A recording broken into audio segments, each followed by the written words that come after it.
안녕하십니까. 거꾸로 투자는 쇼킹 부동산입니다. 서울 4천호 로또 쏟아진다. 10억 7천짜리를 7억 3천에 분양합니다. 영상 전에 구독과 알람 설정 부탁드리겠습니다. 자, 우리 민간 사전 청약 계획을 보잖아요. 그러면은 4분기에 3080 플러스에서 4천호 계획이 잡혀 있습니다. 자, 이 4천호에 대해서 문의 주신 분들이 굉장히 많아서 오늘 좀 쉽게 종합적으로 정리를 들어볼게요. 이거 굉장히 서울에 거주하시는 분들께는 알짜 청약 정보입니다. 그래서 먼저 3080 플러스에 대한 간략한 설명과 4분기에 나올 예상 지역하고 분양가 지금 다 나왔거든요. 그리고 그 분양가가 주변 시세 대비 얼마나 파격적으로 저렴한지도 말씀을 드릴게요.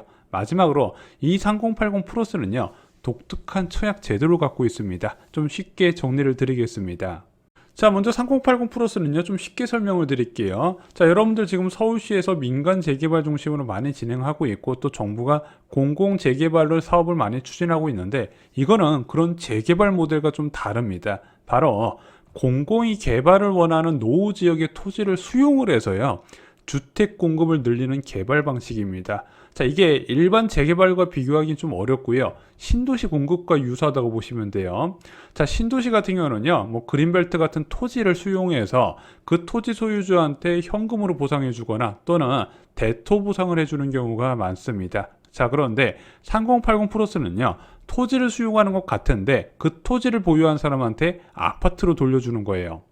자, 그런데 이렇게 수용한 토지에 아파트를 아주 높게 지을 수 있으면은요, 기존의 토지주한테 아파트 하나씩 제공해도 남는 아파트가 많이 있다는 거죠. 그래서 3080 플러스는 기본적으로 용적률 상향이 따라오게 됩니다. 거의 700% 가까이 용적률을 올려주게 돼요. 그래서 주상복합 수준의 용적률이 나오게 됩니다. 자, 그러면은 남는 아파트를 뭐 하냐? 공공분양으로 절반 쏟아내고 나머지 절반은 임대아파트하고 공공자가주택을 공급한다는 게 현재 국토부의 계획입니다. 자, 일반 정비사업은요, 남은 아파트가 권리자의 소유예요. 그래서 일반 분양을 진행해서 그 수입으로 조합원들의 부담을 낮추게 됩니다. 자, 그런데 3080 플러스는 공공이 소유하기 때문에 저렴하게 분양이 가능한 거예요. 그래서 올해 4분기에 4천호가 나온다고 보시면 될 것 같은데 이게 굉장히 로또예요.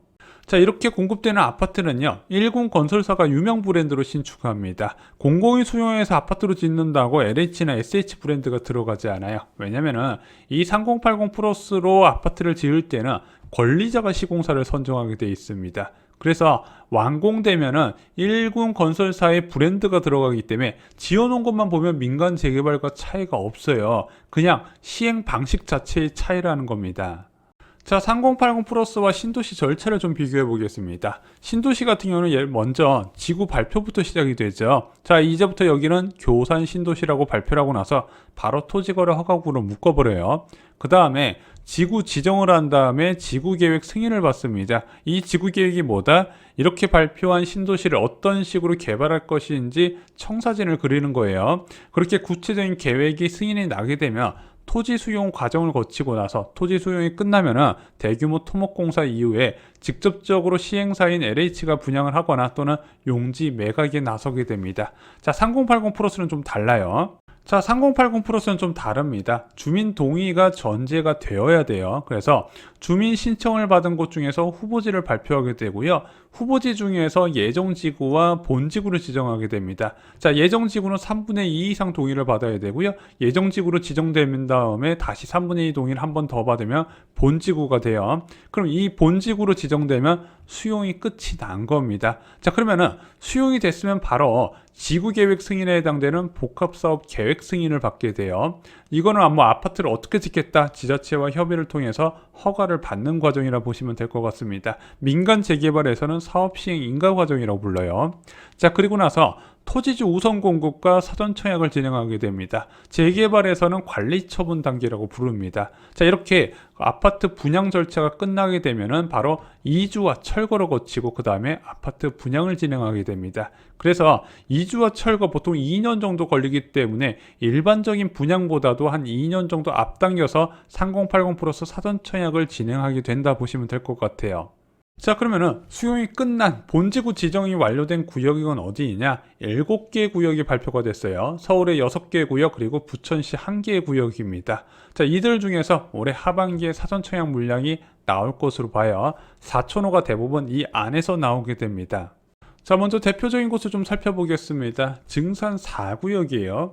예정 세대수는 무려 4,112세대입니다. 매머드급 대단지로 탈바꿈할 이곳, 바로 증산역 초역세권 지역입니다. 자, 이 아파트 주변 시세 얼마나 되나 봤더니 15억 7천만 원이에요. 굉장히 주택가격이 비싼 지역 중 한 곳이죠. 자, 그런데 정부가 발표한 84 타입 예상 분양가가 7억 3천만 원입니다. 절반 이하 수준의 공급을 한다는 거죠. 자, 또 다른 곳을 살펴보겠습니다. 영등포구 신길 2구역입니다. 여기는요, 영등포역에서 한 7분 정도 거리, 5호선과 1호선 환승역인 신길역 10분 거리에 위치해 있습니다. 당연히 영등포 지역이다 보니까 주변 주택가격 비싸겠죠. 신길 센트럴 아이파크 시세 봤더니 제일 저렴한 저축 매물이 15억 9천만 원, 거의 16억 정도가 됩니다. 자, 이 아파트 얼마의 일반 분양가가 예상이 돼 있냐? 84 타입 기준으로 8억 9천만 원에 공급한다고 국토부가 발표를 했습니다. 자, 16억 넘는 아파트를 9억 안 되는 가격에 분양을 하네요. 굉장히 큰 이점이죠. 자, 한 곳만 더 살펴보겠습니다. 바로 연신내역 인근 부분이죠. 427세대로 공급할 예정입니다. 불광동 319-1번지 1원이에요. 자, 그래서 이제 지도를 보면요, 3번 출구에서 굉장히 가까운 초역세권 위치임을 알 수가 있습니다. 자, 그런데 연신내역 어디서 많이 들어보시지 않았나요? 연신내역이요, GTX A 노선 역사예요. 그 인근에 생기는 신축 아파트라는 거죠. 자, 주변 시세 얼마일까요? 12억 5천 정도 합니다. 12억 5천이 제일 저렴한 급매물이 있어요. 자, 이 아파트는 2011년에 지어졌습니다. 자, 그런데 정부에서 공급 계획을 밝혔던 연신내역 인근의 일반 분양가는요, 7억 5천만 원이에요. 2011년 준신축과 비교해도 시세 대비 60% 수준의 분양가가 책정됐는데, 얘는 준신축이잖아요. 신축과 비교한 게 아니잖아요. 그런 신축과 준신축의 가격 차이를 감안하면 절반 수준에 공급한다 보시면 될 것 같습니다. 자, GTX A 노선 역세권, 트리플 역세권 아파트를요, 7억 5천만 원의 중형 면적을 공급한다는 거예요.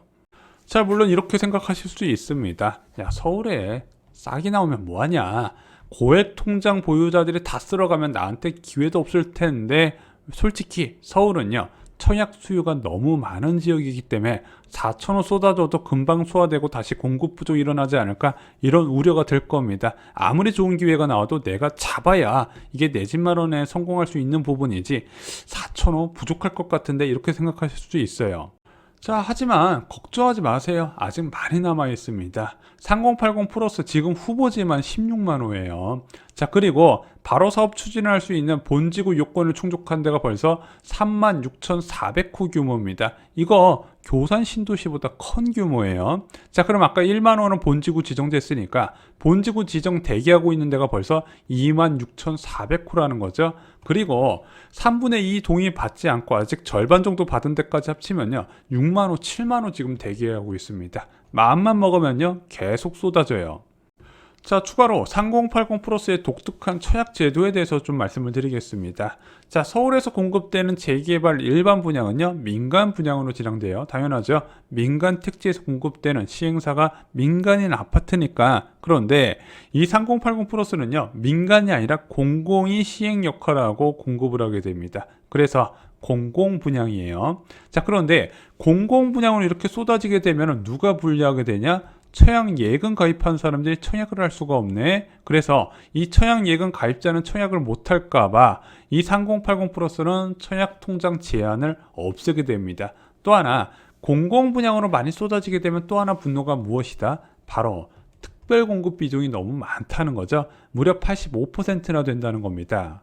그래서 적용된 3080 플러스의 일반 공급을 위한 별도의 청약 제도, 바로 일반 공급 비중이 15%가 아니라 50%로 얘는 늘어나게 됩니다. 그럼 특별 공급 비중이 85%에서 50%로 줄어들게 되죠.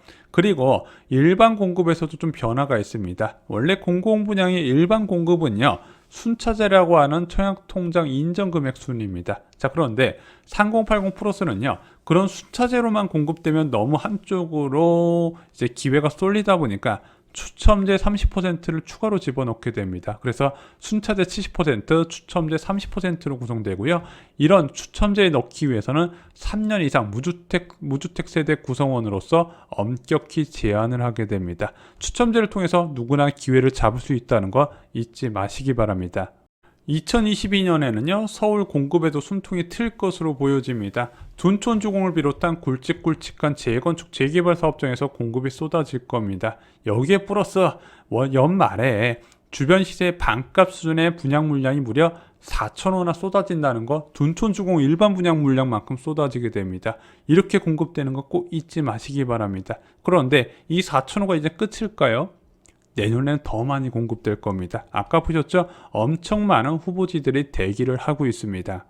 자, 부동산 시장 변화에 따른 본격적인 위기가 부동산 시장이 찾아왔습니다. 자, 그런데 무주택자는 오히려 이것을 기회로 보셔야 됩니다. 왜냐? 수도권 아파트 시장은 상하락과 상승 흐름의 연속이거든요. 항상 한쪽 방향으로만 움직일 수 없다 말씀드렸습니다. 그래서 여러분들이 공부를 하셔야 돼요. 부동산 버블이 붕괴되는 과정과 붕괴 이후 다시 반등하는 과정 정말로 중요하거든요. 그리고 이런 기회를 잡기 위해서 부동산 투자의 원칙도 아실 필요가 있습니다. 이와 관련된 모든 내용 아파트 교과서에 모두 포함이 되어 있습니다. 이상으로 영상 마치겠습니다. 좋아요, 구독, 공유 꼭 부탁드립니다. 감사합니다.